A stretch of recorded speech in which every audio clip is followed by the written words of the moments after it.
Welcome back to Nick Lenz's Comic Corner Classic / Non-Classic. This is episode number 931, Doubleshot number 825. I got Marvel and DC trade this time, like last episode, where it was DC first, then Marvel. Alright? First up is an original Marvel graphic novel. Now, I should point out that I've viewed several of these so far. I've viewed Amazing X-Men Family Business, Thanos Infinity Companion, Revelation, and of course, the Avengers Rage of Ultron book, and of course Avengers Wartime. This is by far the fifth one I reviewed, and this is an X-Men one. This is X-Men No More Humans, written by Mike Carey and artwork by Salvador LaRocca. Yes, written at a time when now, I should point out though, if you look at this cover, you're probably thinking, yeah, this is the Brian Michael Bendis era X-Men. How? Cyclops and Mephisto's costumes. Yeah, that's simply the gist of it. And from what I can tell, this is probably set before Wolverine lost his healing factor. Yeah, before he lost his healing factor.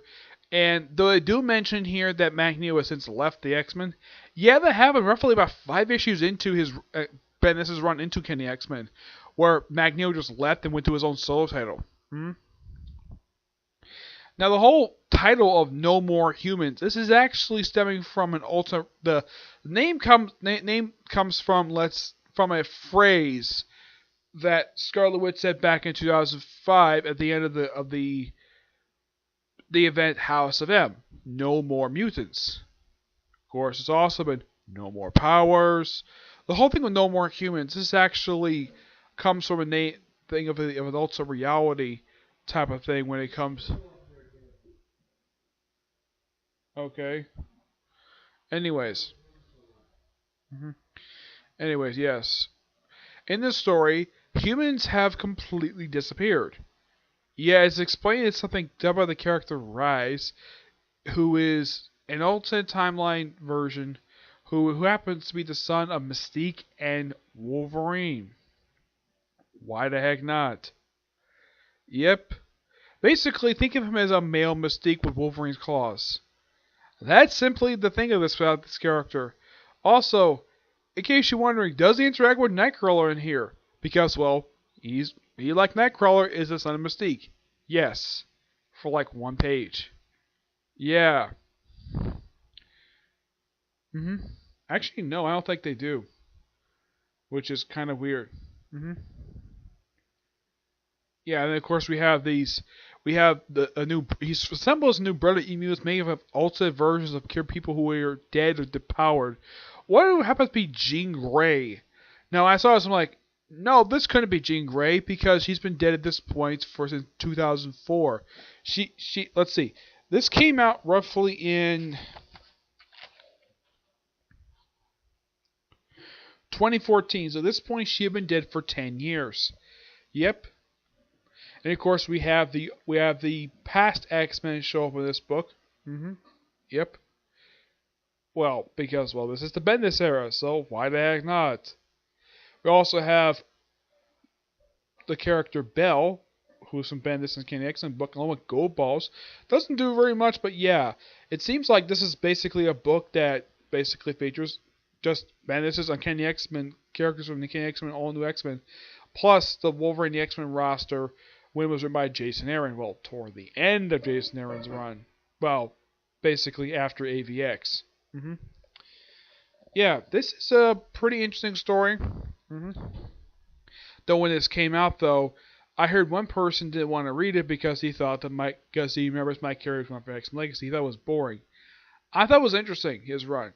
And this is probably by far Mike Carey's last X book he's ever done, as far as I can tell. Yeah, this is the official last one I could think of because the last book he did is when he basically wrapped up his run for X-Men Legacy back in 2012. So this was his first X book in 2 years. Actually, no, it wasn't 170. It wasn't 275 was his last issue. It was 260 when the X-Men moved out to basically the roster of that book moved over to West Coast, and Big Case became a sort of a supporting book to Wolverine the X-Men. Yep. And of course, you can kind of think of this as, of course, also the placement is not only like death, like not long after the events of Battle of the Atom, but despite the fact that during that particular event, Wolverine did not have its healing factor in that particular period of time, and yet, here's kind of the thing.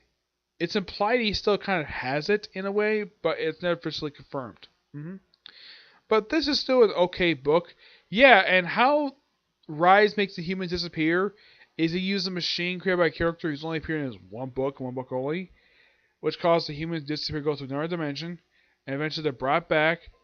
And then the human who basically helps out, who was brought back as a zombie, mind you, just, well, kills himself. Also, the character who brought him back, who's actually from Bendis' run, yeah, it's also mentioned that he also did Cyclops when he said resurrect Cyclops. So he's like, okay, you can do it with me, do it with this other character too. Okay, fine. I'm gonna give this book roughly a 9 out of 10. It's a pretty interesting book. Yep. Not much homework when it comes to this one. So, as of right now, I've reviewed almost every single book related to these original graphic novels. The other ones I haven't reviewed yet is basically the other Thanos ones, and I think that's it. Yeah, I can't think of any other one, just aside from the fact there's like 3 other Thanos ones. But yeah, I've read pretty much the majority. This is actually the 5th one.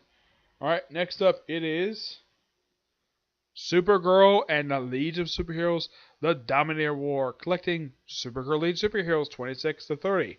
Yeah, those of you curious though of why in the world this is the title that exists and why the numbering happened, well, here's my theory of the reason why. Because DC in 2000 was really heavily, when it comes to Legion of Superheroes, it's like they're revisiting stuff related to Legion of Superheroes from the 60s and 70s.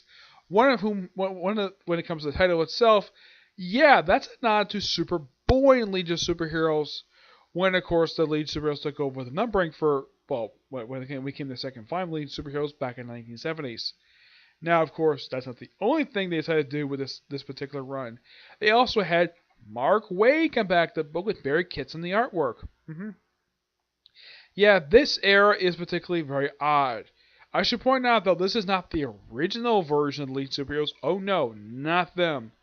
Not even the ones who appeared after Zero Hour. This is known as the reboot version. Yeah, this is a rebooted version that first showed up in the pages of Teen Titans Volume 3. Jeff Johns is responsible for this version of the Legion of Superheroes, believe it or not. Yes, which led into the Teen Titans / Legion of Superheroes special. Yep. Because Johns loves old stuff, so he brings back Legion of Superheroes and has them basically brought it via Connor Kent, who goes to the future and basically puts on like a version of the Superman suit.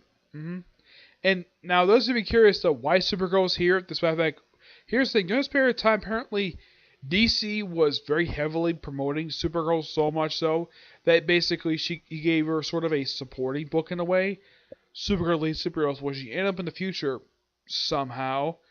It's never thoroughly explained of how. In this version of the Legion of Superheroes, apparently R.J. Brendel doesn't do very much in here. Apparently he died just not long after he helped found the Legion of Superheroes. And Legion of Superheroes time basically are financially scrapped, so they had to form an alliance with the Union of Federation Planets. The United Federation Planets, okay? And some members don't like that, so they form a separate Legion of Superheroes. Of course, they also mention Legion Academy in this particular thing. Now, why is it called Dominator War? Simple. They fight Dominators in here. Thinking, Dominators, aren't those the same aliens that showed up in the Invasion crossover between Arrow, Flash, Supergirl, Legends of Tomorrow a few years ago? Yeah, same alien species, except here's the thing. In the comics, Dominators actually bothered to wear clothing. In the show, they didn't wear anything at all. Oh yeah, and they were also all CGI. This is an okay book. Now, those of you curious, though, about some of the characters who are part of this lineup, okay. I mean, Supergirl is an obvious one. People know who she is. This guy here. This apparently is Lightning Lad. The one in the middle, this is Cosmic Boy. Like, okay, wait a minute. Cosmic Boy's suit is purple. Why is it blue? It's the way to do things here. We also have Dream Girl, Chameleon Boy, obviously. Yeah, a lot of familiar faces, basically, with the exception of a few alternate costumes. Yeah, it simply put the same lineup. That's the weird thing when it comes to both the one from Post Zero Hour and this version. It's majority of the same lineup, with the exception of a few minor changes to costume. And apparently, all these people are all founding members of Legion of Superheroes in these timelines. Yeah, because they all first showed up in their first appearance. Yep. But this is still a pretty good book. This is actually one of several trades when it comes to Supergirl League Superheroes. Yes. Now, this particular run didn't really last very long. No.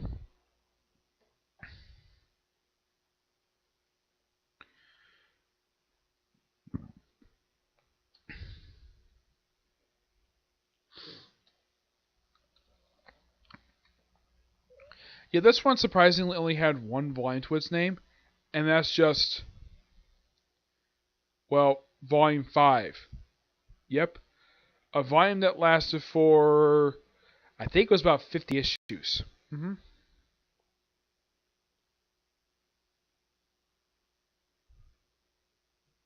Yeah, here's basically the what this group had. Now, this is basically known as this book for basically, this is only like the, I would say, the fourth, fifth trade.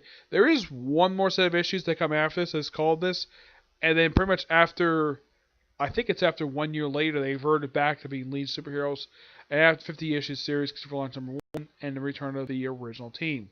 hmm Yep, but aside from this particular run, this 50 issue run, and of course show up in the Teen Titans Legion Superhero Special, they also show up in issue 850 for the Action Comics, Brave and the Bold Volume 2, issues 4 through 6, and of course Final Crisis of the Legion of Three Worlds, which is the last appearance of this team, along with the Post-Zero version.